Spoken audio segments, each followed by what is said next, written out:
ঈদ যাত্রায় গণপরিবহনে ৮৩২ কোটি ৩০ লাখ টাকা অতিরিক্ত ভাড়া আদায় করা হবে বলে পর্যবেক্ষণ প্রকাশ করেছে যাত্রী কল্যাণ সমিতি। তারা বলছেন, সবচেয়ে বেশি অতিরিক্ত ভাড়া আদায় হতে পারে রাইড শেয়ারিং মোটরসাইকেলে। ঢাকা রিপোর্টার্স ইউনিটিতে ঈদ যাত্রা গণপরিবহনে নৈরাজ্য নিয়ে এক সংবাদ সম্মেলনে এসব তথ্য জানায় সংগঠনটির মহাসচিব মোজাম্মেল হক চৌধুরী। তাদের দাবি, অতিরিক্ত ভাড়া আদায় বন্ধে সরকারি পদক্ষেপ যথেষ্ট নয়।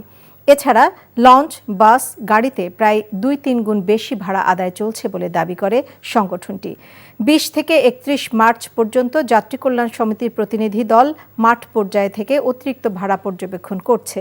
এবারের ঈদ যাত্রায় পরিবহনে চাঁদাবাজি বন্ধে কার্যকর ভূমিকা নেই বলেও অভিযোগ করা হয় সংবাদ সম্মেলনে। এই ঈদে জামা জুতো অ্যাক্সেসরিজের ডিসকাউন্ট।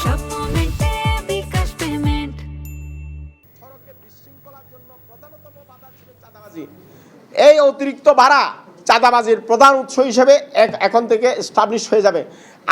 যখনই একটা অবৈধভাবে ভাড়া আদায় হয় তখন চাঁদাবাজরা একটা সুযোগ নেয়। পরিবহনে ১ টাকা চাঁদাও পরিবহন মালিকরা কিন্তু জমি বিক্রি করে এনে দেন না। এই টাকাটা বাড়তি ভাড়া আকারে আমাদের পকেট থেকে আদায় করা হয়। এই ঈদে জামা জুতো অ্যাক্সেসরিজের ডিসকাউন্ট।